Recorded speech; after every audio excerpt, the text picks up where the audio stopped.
Tayo po ay dumulog sa panalangin. Aming Ama na makapangyarihan sa lahat, lulatiin ang pangalan mo, O Diyos.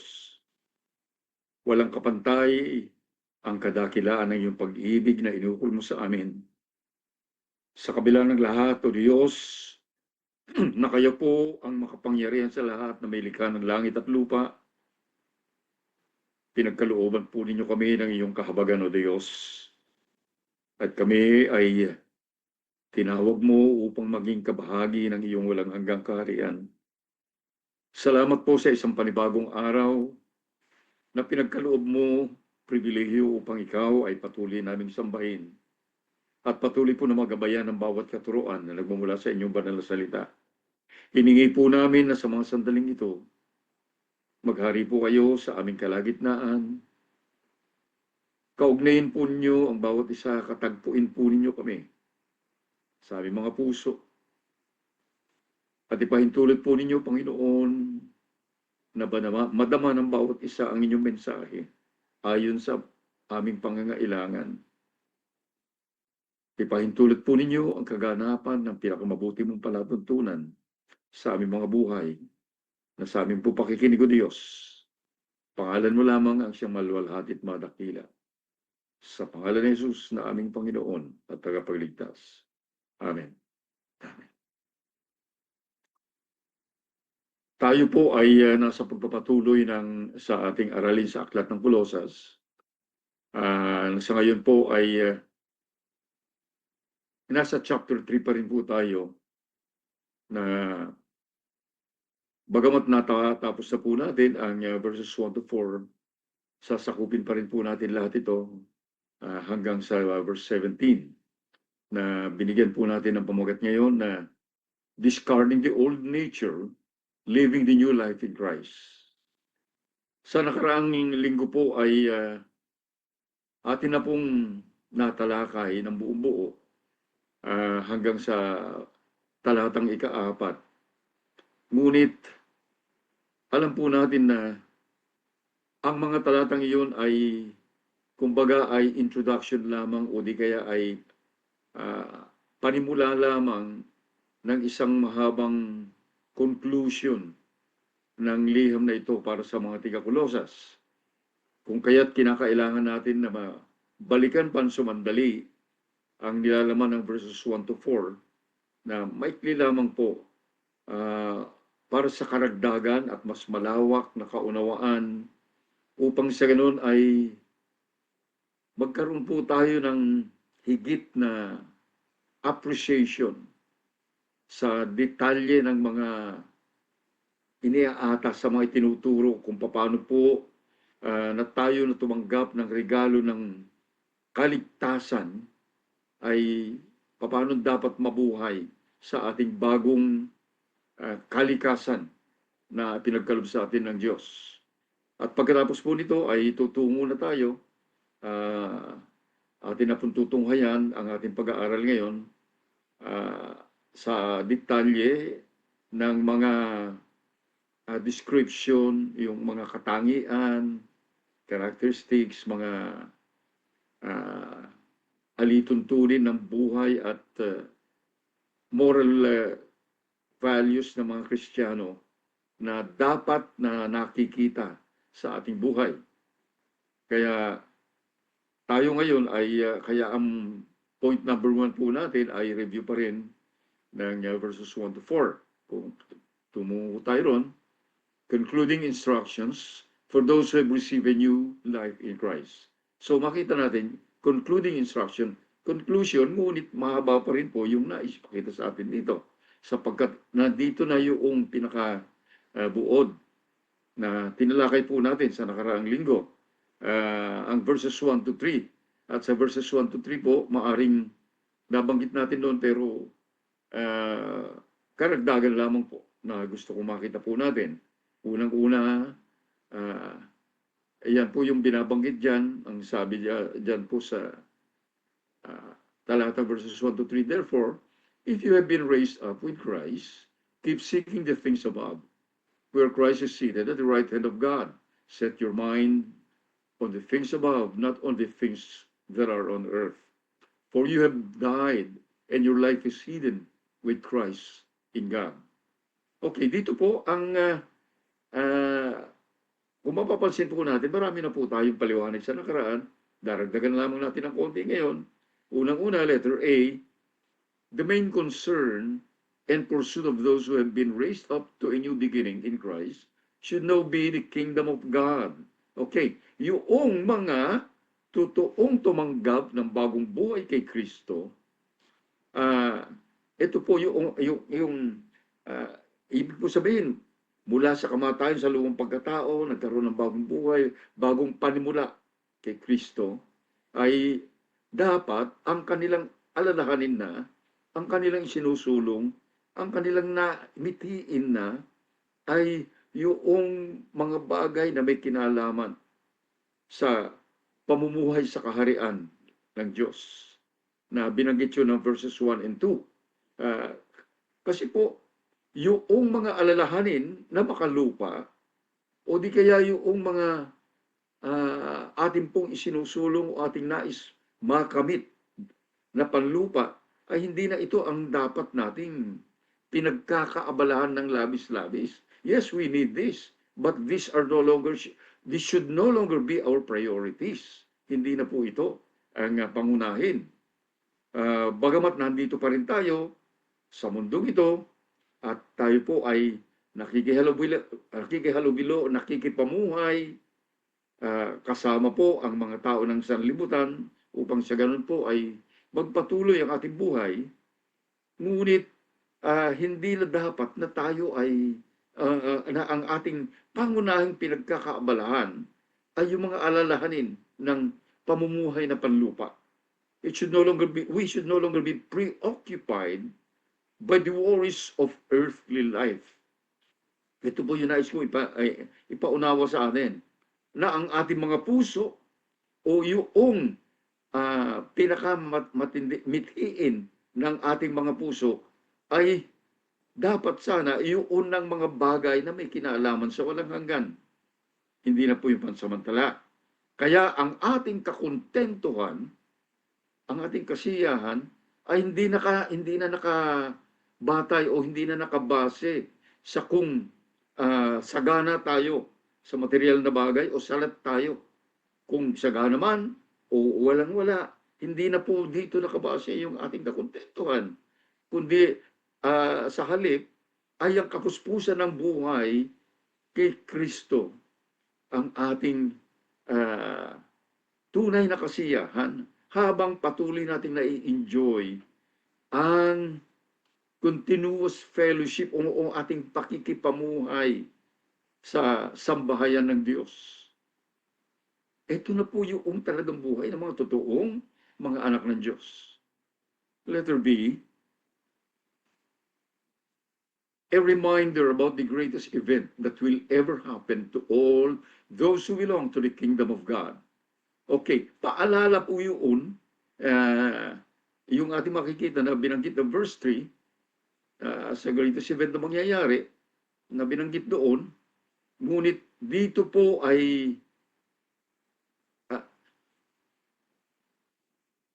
mukhang hindi itong letter B. Ang letter B ay ang letter B po natin, supposedly, ito po yung actually ay letter C. At ang letter B po natin, yung paalala na tayo po ay namatay na sa ating lumang katauhan at ang ating buhay ngayon ay naikubli na kay Kristo. Yun po yung verse 3. I'm sorry na nagkaroon ng konting problema sa PowerPoint. We are reminded of the fact that we have already died in our old sinful self. Ito po yung binabanggit ng verse 3. At ang buhay natin ngayon ay na kay Kristo. Kaya ayun po sinasabi ng verse 3. Kaya ang atin pong battle cry na lagi kong sinasabi ay ang Galatians 2:20. Galatians chapter 2 verse 20. I have been crucified with Christ. It's no longer I who live, but Christ live in me. The life I now live in the flesh, I live by faith in the Son of God, who loved me and gave up His life for me. Ito na po yung buhay natin. hindi na po tayo si Kristo na nabubuhay sa atin.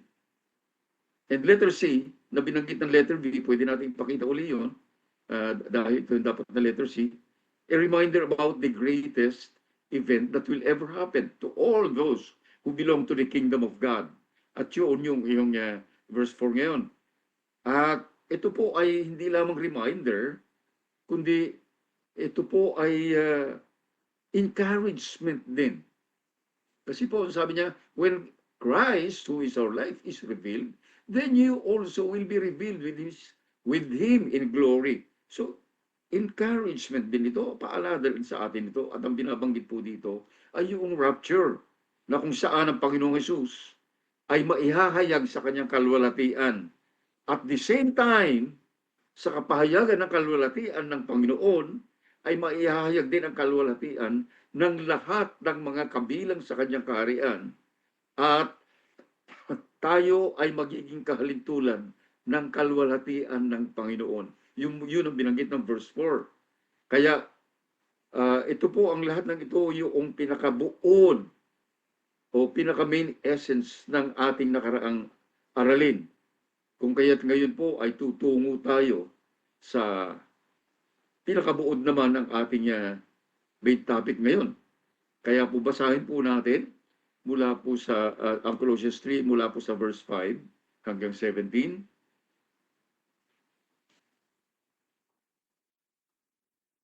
Therefore, consider the members of your earthly body as dead to immorality, impurity, passion, evil desire, and greed, which amounts to idolatry. For it is because of these things that the wrath of God will come upon the sons of disobedience. Continuation. For it is because of these things that the wrath of God will come upon the sons of disobedience.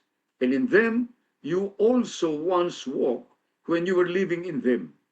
But now you also put them all aside, anger, wrath, malice, slander, and abusive speech from your mouth. Do not lie to one another, since you laid aside the old self with its practices. Ang karugtong, and have put on the new self, who is being renewed to a true knowledge, according to the image of the one who created him.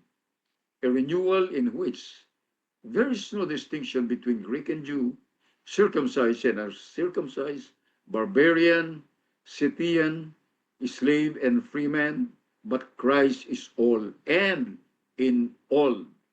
So, as those who have been chosen of God, holy and beloved, put on a heart of compassion, kindness, humility, gentleness, and patience, bearing with one another and forgiving each other. Whoever has a complaint against anyone, just as the Lord forgave you, so also should you. Beyond all these things, put on love, which is the perfect bond of unity. Let the peace of Christ rule in your hearts, to which indeed you were called in one body, and be thankful. Let the word of Christ richly dwell within you, with all wisdom, teaching and admonishing one another with psalms and hymns and spiritual songs, singing with thankfulness in your hearts to God. Whatever you do, in word or deed, do all in the name of the Lord Jesus, giving thanks through Him to God the Father. Okay, dito po kinumpleto na po natin na makita po nang sa ganun ay maunawaan po natin ang gustong ipaunawa sa atin na pinaka-sentro na ng mga dapat na uri ng pamumuhay ng mga talagang pinagkalooban ng Diyos ng bagong buhay kay Kristo. Kaya ito po yung main point natin sa number 2. Kaya po point number 2 natin, those who belong to the eternal kingdom are urged to consider the old self as dead to all its sinful works. Binanggit ng verses 5 to 9. Kaya ang punto po rito, na gusto ipakita sa atin ay ituring mong patay na o di patayin mo na kung ano man ang kabahagi pa ng iyong makalupang kalikasan dahil ito ay alipin ng kasalanan.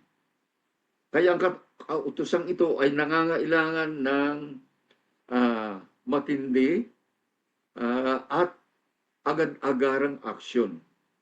Hindi pwedeng pag-isipan pa, hindi pwedeng i-delay, kundi very decisive talaga. Dapat sa katuparan agad. Actually, sa sandali ng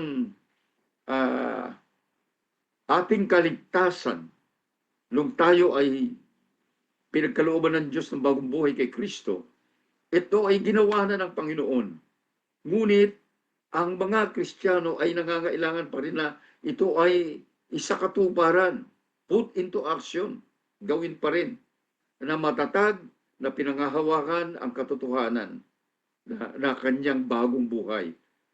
Basahin po natin ang Romans 6, verses 5 to 14. For if we have become united with him in the likeness of his death, certainly we shall also be in the likeness of his resurrection, knowing this, that our old self was crucified with him, in order that our body of sin might be done away with, so that we would no longer be slaves to sin. For he who died is freed from sin. Now, if we have died with Christ, we believe that we shall also live with him, knowing that Christ, having been raised from the dead, is never to die again. Death no longer is master over him. For the death that he died to sin once for all. But the life that he lives to God. Even so, ito na po, consider yourselves to be dead to sin, but alive to God in Christ Jesus.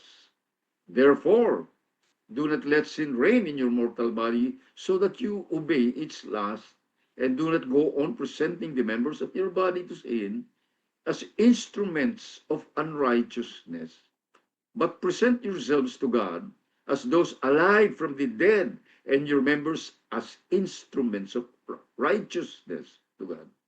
For sin shall not be master over you, for you are not under law, but under grace. Okay, mahaba-haba po yun, ngunit nandito po lahat yung paliwanag po na gusto kong makita natin. Para po bang ganito magbibigay lamang po ako ng konting illustration po kung paano po nagaganap ito para maunawaan po natin yung pinakabuod nito. Halimbawa po, meron tayong mahal sa buhay na namatay.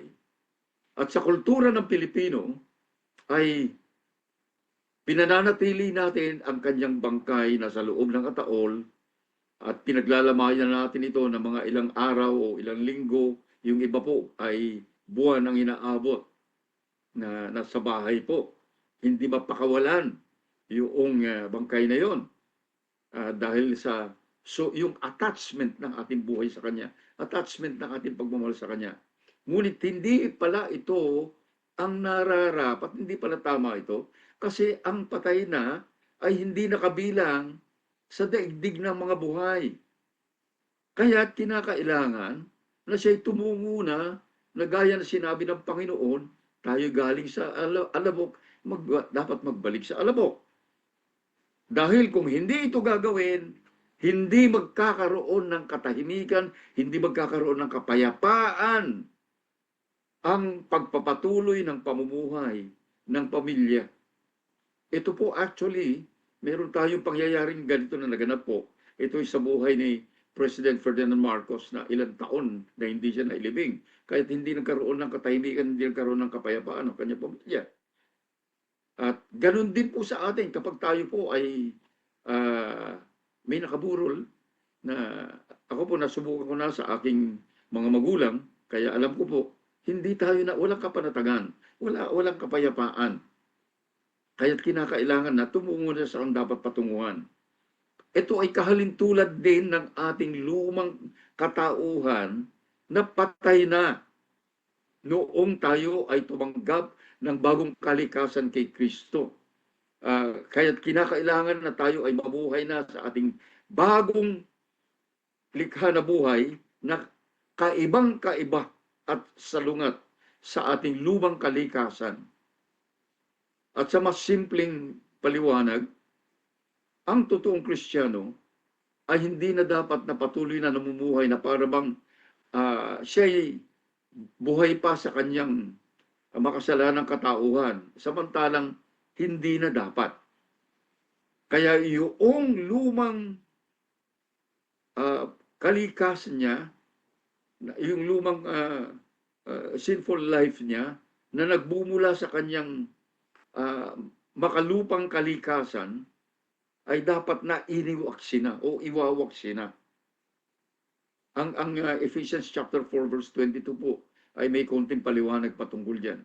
Ephesians 4:22, ang sabi po, that in reference to your former manner of life, you lay aside the old self, which is being corrupted in accordance with the lust of deceit. Ayan po. Kaya marahil kailangan nating talakayin ng mabilisan lamang ang mga katangian o karakteristik ng lumang makasalanang kalikasan ng tao na makikita po natin ay kabaliktaran ng ating bagong kalikasan kay Kristo, upang sa ganun ay makita po natin ang pagkakaiba, so we can greatly appreciate the incomparable power in raising us up to a new way of life. Yung bagong, yung kapangyarihan ng Diyos na nagdala sa atin sa bagong kaparanan ng buhay, makikita po natin to, na ito po, na kung ating pinamumuhay, ito ang maghatid sa atin sa buhay na walang hanggan sa kaharian ng Diyos. Kaya sa ilalim po nitong ating tinatalakay na ito ng ating bagong katauhan, letter A, titingnan po natin yung mga bagay na ginagawa. The list of evil activities flowing from man's earthly nature that triggered the wrath of God. Nandun po yung kanina sa verses 5 to 6. Siguro basahin natin yon. Sabi po, therefore consider the members of earthly body as dead to immorality, impurity, passion, evil desire, and greed, which amounts to idolatry. For it is because of these things that the wrath of God will come upon the sons of disobedience. Ito po mga binanggit po rito, kung ang binabasa po natin ay yung Tagalog na Bible, ay mukhang kuminsan hindi nagkakatugma, ngunit susubukan po natin na bigyan natin ng konting paliwanag. Ano po?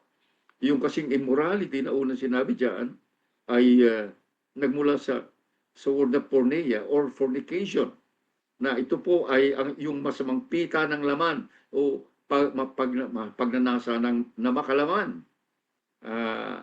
Impurity, yung binanggit dito, na ang punto po rito ay yung mas malawak na gawain ng kahalayan. Maraming bagay po yun na hindi maipaliwanag na mabuti sa maikling kaparaanan. Kaya titingnan po natin, last. Sabi po ron, yung last na ito, LUST, na ang nais pong ipakita rito ay yung hindi makontrol na nakaisipan o pagnanais o mahalin na yung Tagalog po na Bible, sabi doon ay mahalin na simbuyo ng damdamin. Ngunit ito po ay higit pa ron kung tutuusin. Evil desires. Ano po yun? Yung pagnanasa o masamang pagnanasa ng iba't ibang bagay na hindi nararapat. At yung greed na binanggit dito, or covetousness, pag-iimbot. Pansinin po natin na binanggit po rito which is idolatry. Pagsamba sa Diyos-Diyosan. Kasi po dito, ang binibigyan ng kasiyahan ay yung sarili. Na lumalabas po na ang kanyang sinasamba ay yung kanyang sarili. It seeks to seek satisfaction. It seeks satisfaction of the self. Yun po yung punto ron. Kaya muli, yung lumang katauhan ay pinananahanan ng makasalanang kalikasan na binanggit ng Ephesians 4:22 na binanggit po natin kanina. Kaya yung lumang buhay na yon na pinamamahayan ng kasalanan ay ito po yung object ng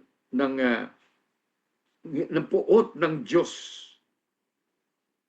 At ito, kung kaya't ito na yung dapat na nabago na patungo sa bagong kalikasan kay Kristo.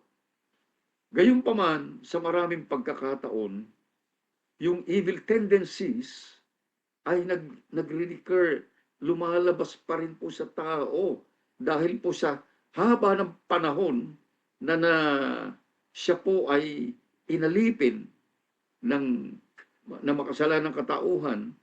Kaya kahit ang Kristiyano na, may bagong buhay na, ay may umaalpas pa kung minsan, kaya nagkakaroon ng struggle ang buhay ng Kristiyano. Nagkakaroon ng spiritual battle within the self. At yun po yung nangyayari sa kanya. May spiritual battle sa sarili. At sa ganitong pangyayari, marahil po ito ang paalalahanan ng Romans chapter 8, verses 9 to 11. Sabi po, however, you are not in the flesh, but in the Spirit. If indeed the Spirit of God dwells in you.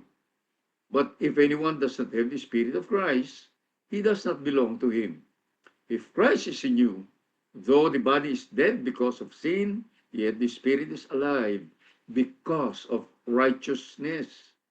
But if the Spirit of him who raised Jesus from the dead dwells in you, he who raised Christ Jesus from the dead will also give life to your mortal bodies through the Spirit who dwells in you.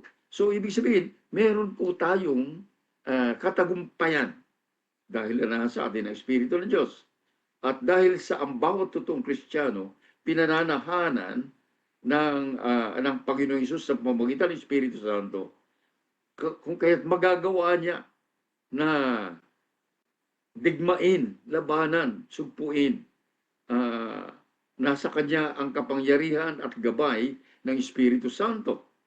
Galatians chapter 5, verse 16. But I say, walk in the Spirit, and you will not carry out the desires of your flesh. Laging magpapasakop sa Espiritu Santo, ipamuhay ang kanyang kalooban. Because we are actually more than conquerors in our life with Jesus. Mananagumpay pa tayo. Bagamat may mga pagkakataon na sa ating struggle po talagang nabibigo tayo, ngunit kalaunan ay may katagumpayan sapagkat we are bound to conquer evil. We are bound to truly magiging matagumpay po tayo. Romans 8, verse 37 says so. But in all these things, we overwhelmingly conquer through Him who loved us. Mapagtatagumpayan sa bandang huli. Yung next verse na verse 7 po ay pagpapaalala sa atin, pagpapaalala sa mga Kristiyano, yung ating dating pamumuhay, kung paano po tayo noon, na tayo po ay nasa ilalim ng puot ng Diyos. Pinapaalala lamang po ito. We go to letter B. The evil way of life has ended to those who are already in Christ and now being commanded to totally get rid of it. Ayan. Nagwakas na yung lumang katauhan na nasa kasalanan kung totoo na tayo na kay Kristo. Ngunit pansinin natin na tayo po ay inuutusan pa rin, may command pa rin na talagang totally lubos mong itakwil ito. So, ibig po sabihin, may action tayong gagawin at sa action natin gagawin ay talaga may struggle, may labanang spiritual. Verses 8 and 9 po, yung binanggit yung kanina. Ano po? Sabi ron, but now you also put them all aside. Yan, binanggit anger, wrath, malice, slander, and abusive speech from your mouth. Do not lie to one another, since you laid aside the old self with its evil practices. Binanggit po lahat yan na alam naman na natin ito, self-explanatory. Mapapansin po natin na ang lahat ng ito ay sa lumang katauhan. Yung magagalitin, yung matinding puot, yung masamang kaisipan, malisyosong kaisipan, yung paninirang puri, yung hindi magandang pananalita, at ang pagiging sinungaling. Ang lahat ng ito, iwaksin na, itakwil na. Wala, dapat tanggal na lahat ito. Kahalintulad ito ng ating dating suot na damit na hindi lamang marumi kundi nakakasulasok sa baho na damit na hindi na dapat isuot, kung kaya't huhubarin ito at isuot ang huhubarin, itapon, hindi na babalik, at isuot ang bagong damit kay Kristo. Okay, tingnan po natin. Ayan, binanggit kanina yung doon sa verses 8 and 9, yung very common kasi yung mga practices na yun. Na alam natin na meron sa atin lahat yung mga yan na hindi na pala ito dapat. At kailangan na palagi ang paalalahanan tayo patungkol dito. Letter C. Having taken off the filthy garment, the child of God is now commanded to put on the new self in Christ. Yan. Kung tinanggal na, tinubad na, yung madumit, nakakasulasok sa baho, na lumang kasuotan, ay susuot na natin ang ating bagong kasuotan, ang bagong buhay kay Kristo. Ito na yung ating bagong pamumuhay. Kung tayo ay tunay na anak ng Diyos. Binanggit ito na verse 10. Ano po? Yung verse 10 sabi, and have put on the new self, who is being renewed to a true knowledge according to the image of the one who created him. Pansinin po natin, who is being renewed. Patuloy na binabago. Yun ang naispakita rito.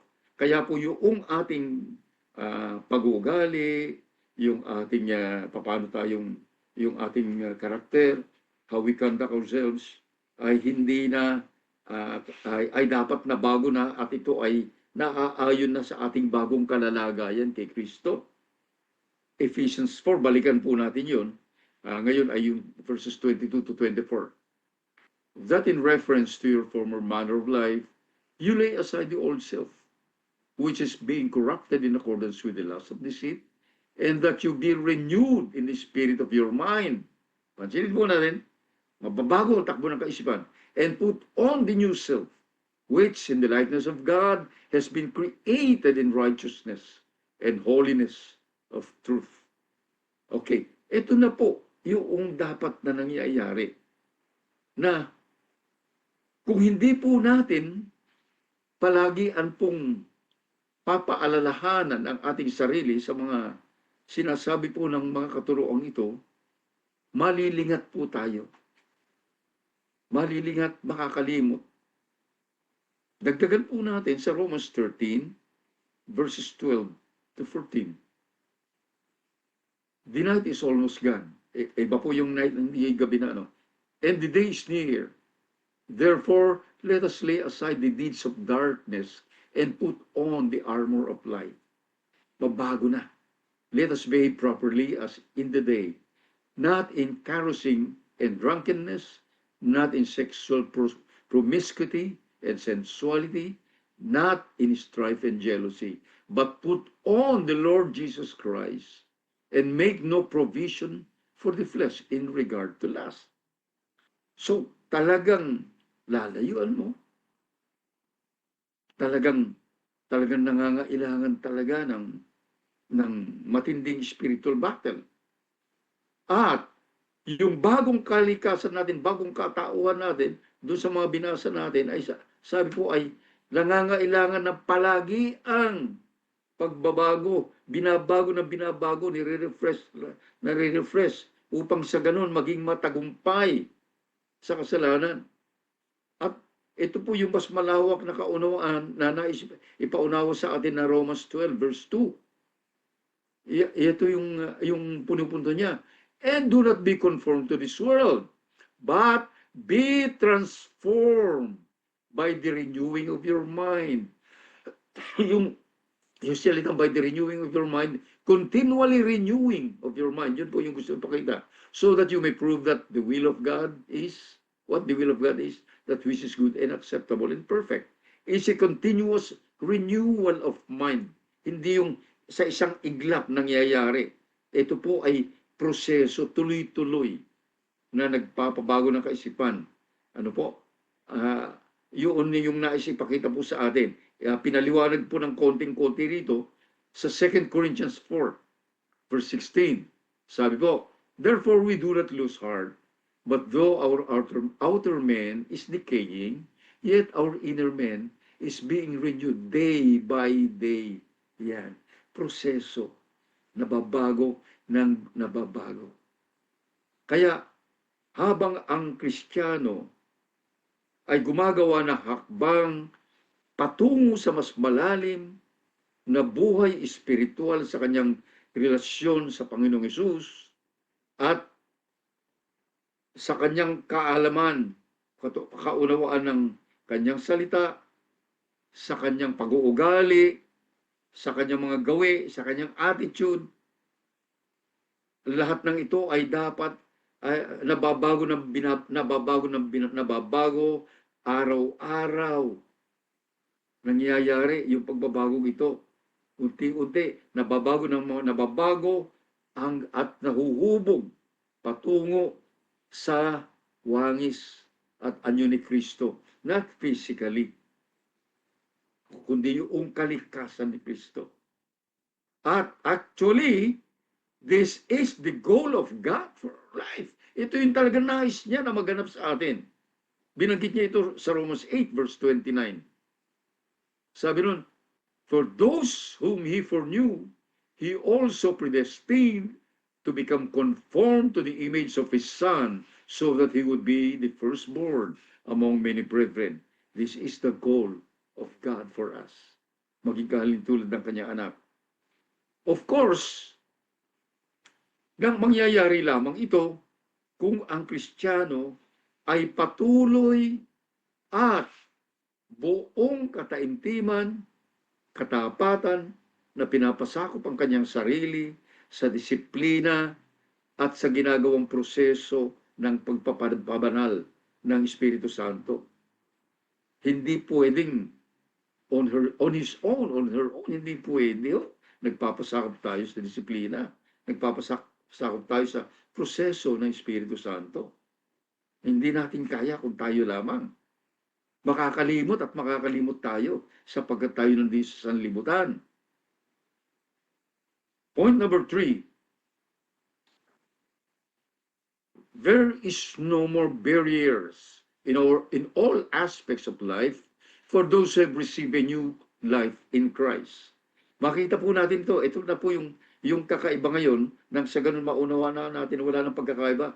Binanggit ng verse 11. Ang verse 11 po sabi, a renewal in which there is no distinction between Greek and Jew, circumcised and uncircumcised, barbarian, Scythian, slave and freeman, but Christ is all and in all. Paikli na lamang po natin yung kaunawaan dito. Hindi na natin kailangan isa-isahin po yung description na ito kasi ito yung kalalagayan ng panahon na yun. Ano po? Para lamang maunawaan po natin na ang punto rito, ang lahat ng mga totoong mananampalataya, tagasunod ni Kristo Jesus, sa buong mundo ay dapat maunawaan na lahat tayo ay nilikha na sa ating bagong katauhan na pantay-pantay. Pantay-pantay na tayo, pare-pareho na tayo. Wala nang pagkakaiba. Sabi niya, no more distinction. Ibig sabihin, hindi na mahalaga, Hindi, wala nang tinitingnan na pagkakaiba sa ating lahi. Kung anong lahi tayo, hindi na po yun mahalaga sa Panginoon. Hindi na rin mahalaga, hindi na rin tinitingnan, hindi tinatangi kung anong relihiyon ang ating pinanggalingan. Kasi tayo ay nakikristo. Wala na rin kahulugan, wala na rin hindi na rin mahalaga at hindi na dapat na nagiging dahilan ang pagkakaiba ng ating mga kultura. Kasi ang kultura natin ay dapat pinamamahalaan na ng salita ng Diyos. Wala na rin pagtatangi o pagkakaiba ng kalalagayan sa lipunan. Wala nang mayaman, wala nang mahirap, wala nang pulubi, wala nang bilyonaryo, wala nang hindi na mahalaga yung paano kataas ang iyong antas ng iyong pinag-aralan o wala kang pinag-aralan. Wala na pong, hindi na po lahat yun mahalaga. Wala nang katuturan yun sa mata ng Diyos sapagkat lahat tayo pantay-pantay na sa kanyang paningin. Ang pamantayan ng Diyos ay yung katapatan natin sa kanya. Ang sino mang nakikristo ay isa ng bagong nilalang. Bakit po sabi niya kasi, si Kristo ay nasa lahat at siya ay nasa ating lahat. Siya ay para sa lahat. Kaya po ang 2 Corinthians 5:17, napakahalaga. Therefore, if anyone is in Christ, he is a new creation. The old things pass away. O ibig sabihin ng old things, lahat-lahat. Behold, new things have come. So wala na. Wala nang pagitan, wala na namang pagitan, wala nang hadlang, wala nang pagkakaiba. Winasak na ito, sinira, tinanggal na ni Kristo. Lahat ng mga mananampalataya na totoo ay pantay-pantay sa mata ng Diyos. At patungkol dito, ang lahat ng nakikristo, sabi ko nga, regardless of nationality, regardless of former religion, culture, economic, or social standing, lahat ng ito, anuman ang pinangahawakan natin sa mga ito, inaatasan tayo na itahapon na lahat yun. Kasi kasama ito sa ating lumang katauhan. Kasama ito sa ating mga makasalanang mga gawi. Kundi ang dapat na lamang ngayon ay mamuhay na karapat-dapat at naaayon sa ating bagong buhay kay Kristo. Number 4, a detailed specific virtues that should be possessed by those who were chosen by God to be holy. Binanggit kasi ito, dinitalye, na kailangan natin tingnan kahit paano, kahit pahapyaw lamang ay kailangan maunawaan natin ang verses 12 to 13. Sabi ng verses 12 to 13, so as those who have been chosen of God, holy and beloved, put on a heart of compassion, kindness, humility, gentleness, and patience, bearing with one another, and forgiving each other, whoever has a complaint against anyone, just as the Lord forgave you, so also should you. Ayan. Doon muna tayo. Huwag muna natin kunin yung 14, ha? Mamaya, bibigyan natin ng special na mention yun. So, ano yung unang pinapakita rito? A heart of compassion, tender sympathy, o di kaya malambot na puso na merong kahabagan. May expression ng pagiging mahabagin at pagmamahal. Yan yung compassion. Kindness. Yung Tagalog niya, Tagalog na Bible, sabi magandang kalooban. So, ibig sabihin, mabuting aksyon sa kapwa. Humility. Ito yung pagpapakababa sa harapan ng Diyos. Kasi walang halaga ang kahit ano o sino tayo, kundi kung ano tayo sa harap ng Diyos. Gentleness or meekness. Ito naman yung pagpapakababa o pagpapakumbaba sa ating pakikitungo sa ating kapwa. So, parang ganun din, na makikita natin. Kaya ano yung punto rito? Mabuti, mabait tayo. Yung attitude natin sa ating kapwa. And patience. Matyaga, matiisin, mapagpigil sa sarili. So, uh, kuminsan po ito yung mahirap talaga, ngunit yung matyaga at matiisin talaga, yung hindi tayo napuprovoke, hindi tayo naiinip, hindi tayo uh, ma, uh, na naaapektuhan ng kahit ano nakikita natin na hindi maganda. At sa pagpapatuloy, sa verse 13, sabi roon, yung mga kabilang sa sambahayan ng Diyos, sabi niya, bear with one another with a forgiving heart. Ano, parang bear with, kung literal itatagalog natin itong bearing with one another, pasanin natin ang isa't isa, pagtiisan natin ang isa't isa, tulungan natin ang isa't isa, na may pusong mapagpatawad sa kahit na anong mali na ginawa sa atin. Dahil ito ang ginawa ng Diyos kung paano tayo pinatawad ng Diyos. Ganon din sa ating ginagawa natin sa ating kapwa. Dahil kung tutuusin, wala tayong kapatawaran sa atin pong mga ginawa sa Panginoon. Ngunit, pinatawad tayo at inibig niya tayo. So ito rin po yung ating reaction sa ating kapwa. Kaya po, kung titingnan natin mabuti, sa ating sariling kapaliwanagan, kalingain at pasanin ang isa't isa. Magpaumanhinan at magpatawaran. Kaya, ang mga sama ng loob, hinanakit, o masamang pakiramdam sa kapwa ay walang puwang sa buhay Kristiyano. Walang puwang sa loob ng sambahayan ng Diyos.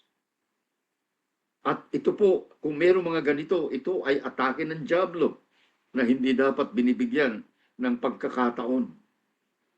Wala pong puwang ito sa pamilya ng Diyos. At sa halip, ang mga anak ng Diyos ay inaasahan na kinakalinga natin ang isa't isa, inaalala natin ang isa't isa, kung papaanong nating kinakalinga at inaalala ang ating sarili, ganun din dapat ang ginagawa natin sa ating kapwa, sa ating kapatid. Philippians chapter 2 verses 1 to 5.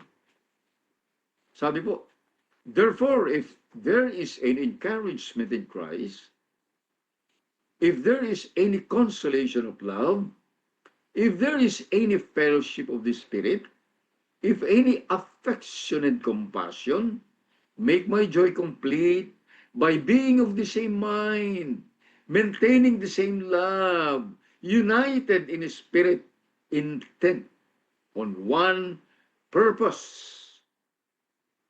Do nothing from selfishness or empty conceit, but with humility of mind, ito po, regard one another as more important than yourselves.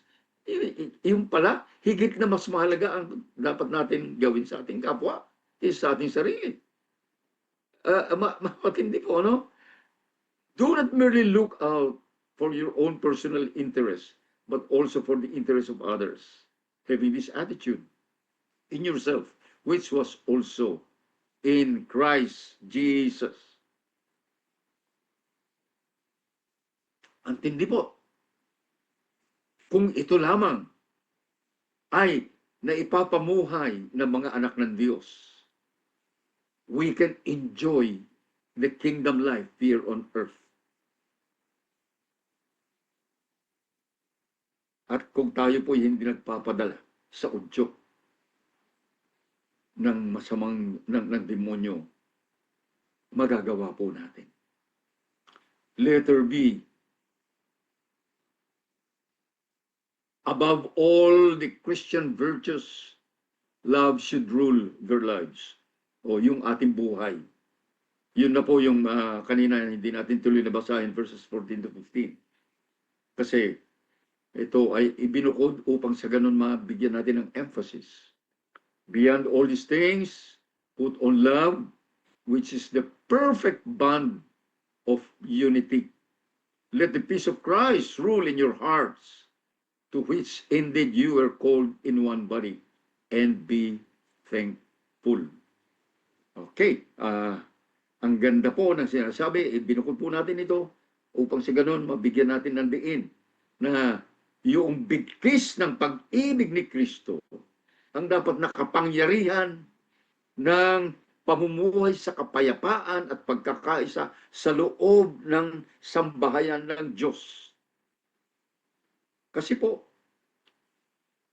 ito yung tunay na kingdom living na dapat nakikita sa sambahayan ng Diyos. At kapag ito'y nagaganap, ito rin po yung pinagmumulan ng lahat ng mga binanggit natin na magandang mga pag-uugali at mga virtues na binanggit kanina. Yung mga dapat nating ginagawa, yung gawin natin, yung mga karakter natin, doon po nagmumula kung may totoong pag-ibig. Letter C.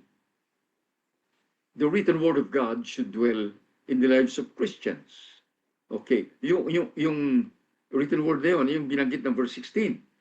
Now, sabi po ng verse 16, let the word of Christ richly dwell within you, with all wisdom, teaching and admonishing one another with psalms and hymns and spiritual songs, singing with thankfulness in your hearts to God. Ito po yung napakaganda, ngunit napakahirap makita sa buhay ng maraming Kristiyano sa loob ng fellowship. Iyon po yung malungkot.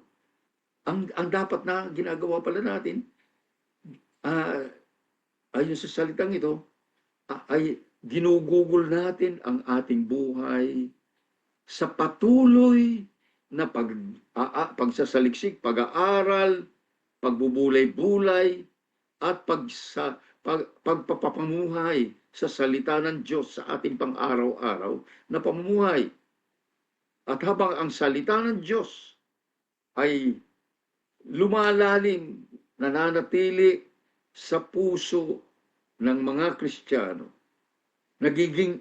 ito ay nagiging kabahagi ng kanilang kalikasan. Dito umuusbong yung tunay na kalikasan na nagbibigay ng kalwalhatian sa Diyos, yung buhay ng isang Kristiyano. At yung buhay na yon ay nagiging pagpapala sa iba. At kung paano nagiging pagpapala sa iba, sa mga mumunting bagay ay nagaganap po ito. Kasi binanggit po rito yung paano po. Sabi rin yung utterance of words of wisdom, psalms, and spiritual songs. Nagbadadala po ito ng pagpapala. Maging sa panahon na maaring itinutuwid po natin ang ating kapwa o tinutulungan natin ang ating kapwa, ay maaring pagpapala pa rin yun kung maganda ang ating kaparaanan. Alam po nyo, ito po yung mahirap na makita sa maraming mga mananampalataya ngayon.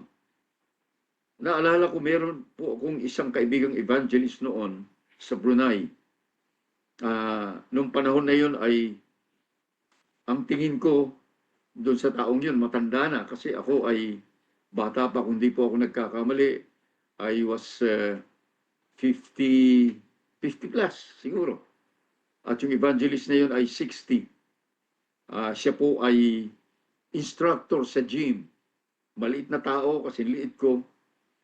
At siya isang evangelist. At ito po yung nakita ko na pagkakaiba dito sa taong ito. Na bagamat tingin ko sa kanya matanda na noon, sa edad na 60. Pero yung sigla niya at saka yung paglilingkod niya sa Diyos ay kakaiba kahit na hindi po siya full-time. Dahil instructor siya sa gym. At tuwing meron po siyang makasalubong o makaharap man lang na tao, ang unang pananalita na lumalabas sa kanyang bunganga ay, bless you, kapatid. God bless you, kapatid. Ito yung una niyang binabanggit.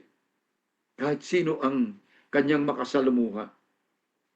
At noong pong panahon na yun, natutuwa po ako sa kanya, kaya giliw na giliw ako.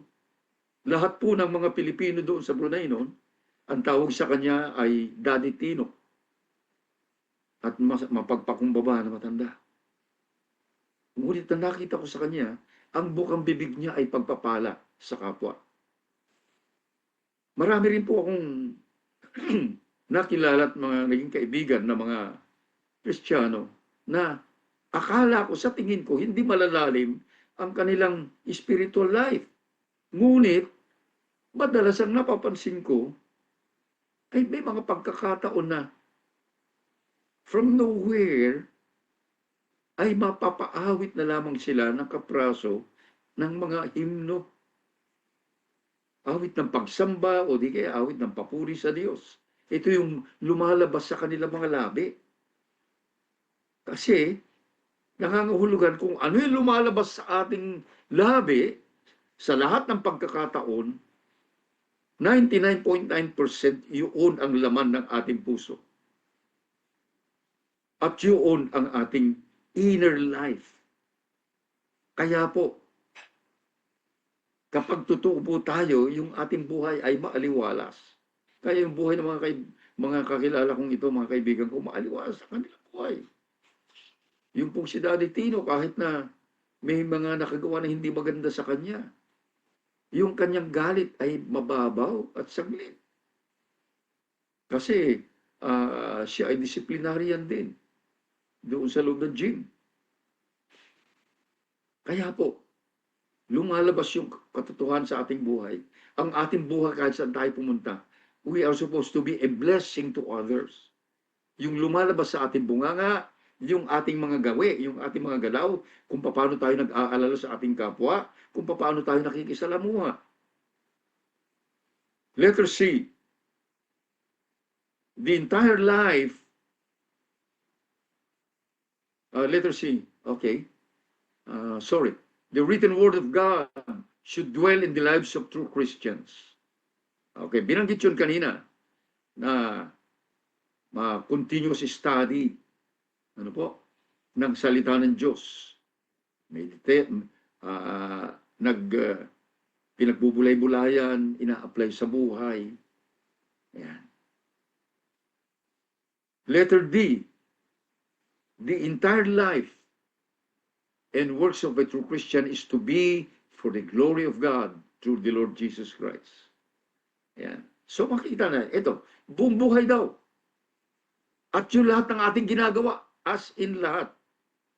Ang lahat ng ito ay inaasahan na magbibigay ng kalwalatian, parangal, sa pangalan ng Diyos, sa pamamagitan ni Kristo Jesus.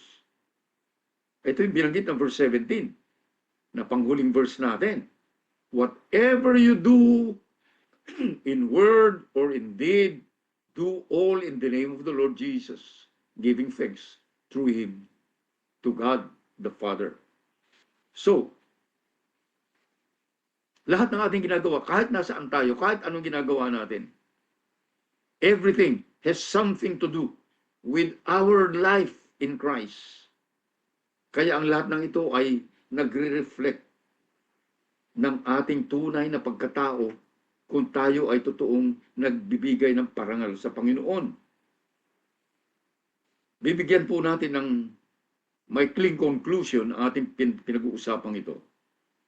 In conclusion, ang totoong anak ng Diyos na naligtas sa biyaya sa pamamagitan ng pananampalataya ay inaasahan na makikakitaan sa kanyang buhay ng buhay na naglalarawan ng paunti-unti na paglitaw ng Christ-like character na halintulad kay Kristo.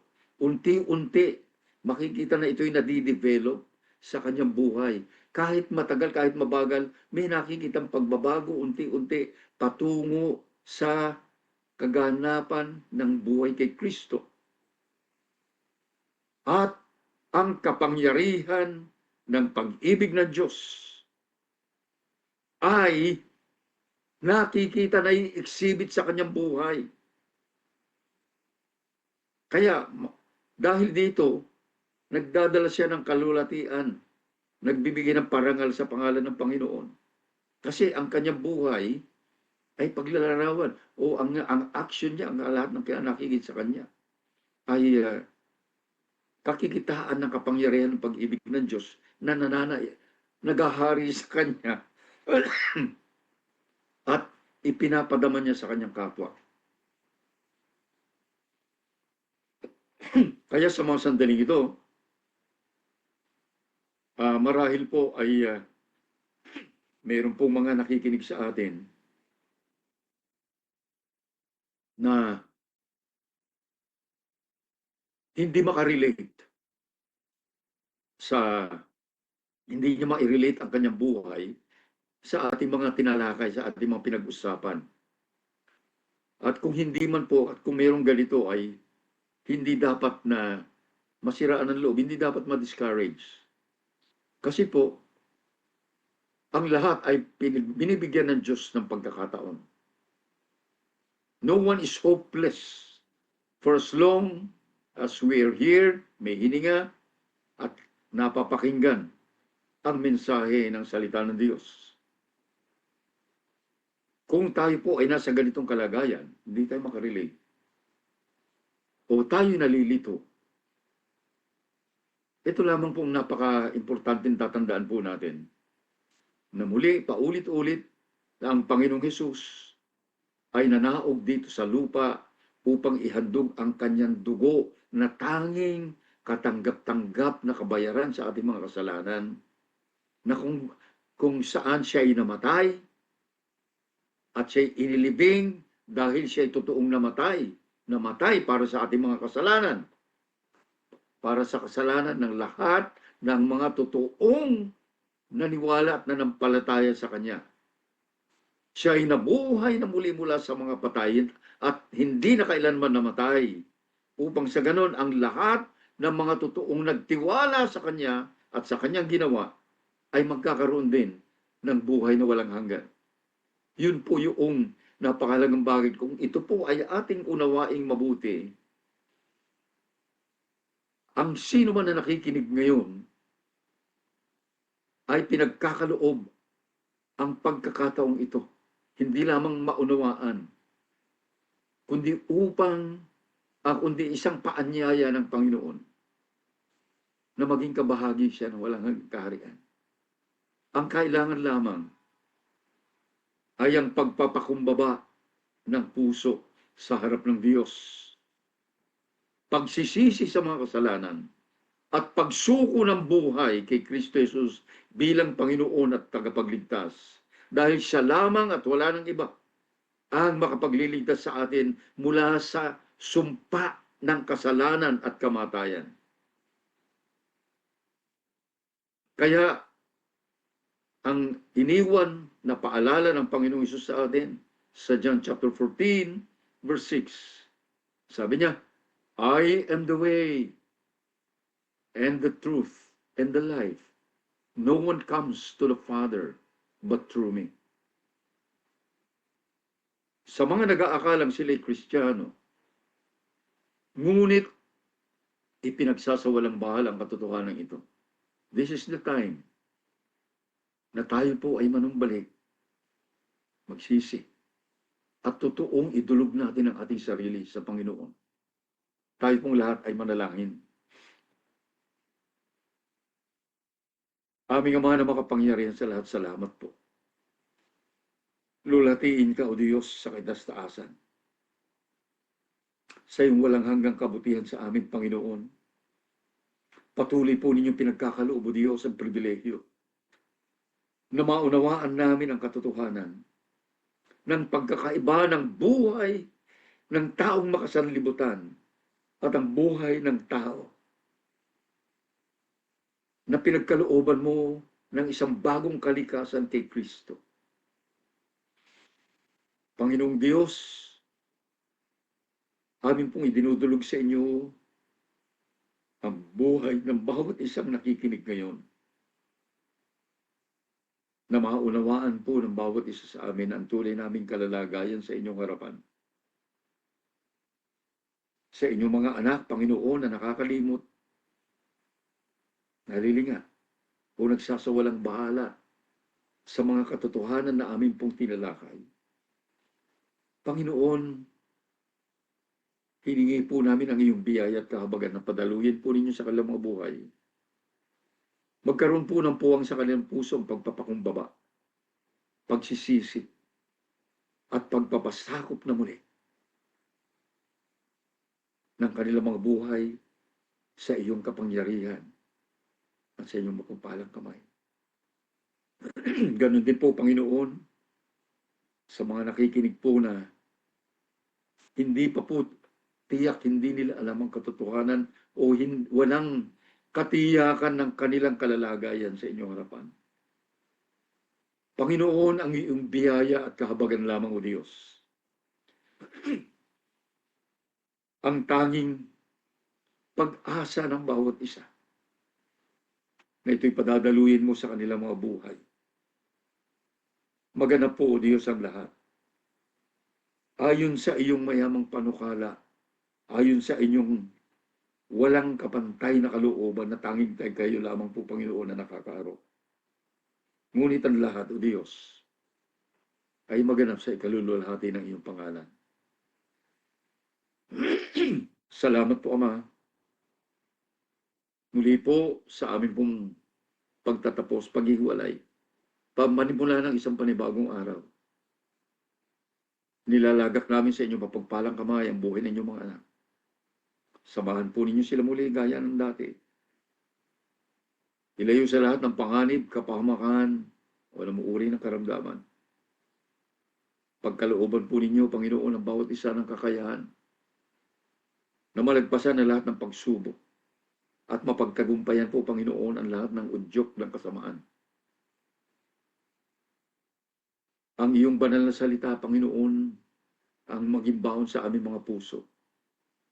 At ang tanglaw ng banal na Espiritu, Diyos, sa landas na aming tinatahak, ang siya namin matalungtod. Ama, salamat po. Sa inyo lamang lahat ng papuri, pagsambat, pagluwalhati. Ito po ang aming panalangin sa makapangyarihang pangalan ni Kristo Jesus na namumuhay at nag-ahari sa piling mo sa pakikipisan ng banal na Espiritu isang Diyos, magpakasawalang hanggan. Amen. Amen. God bless you all.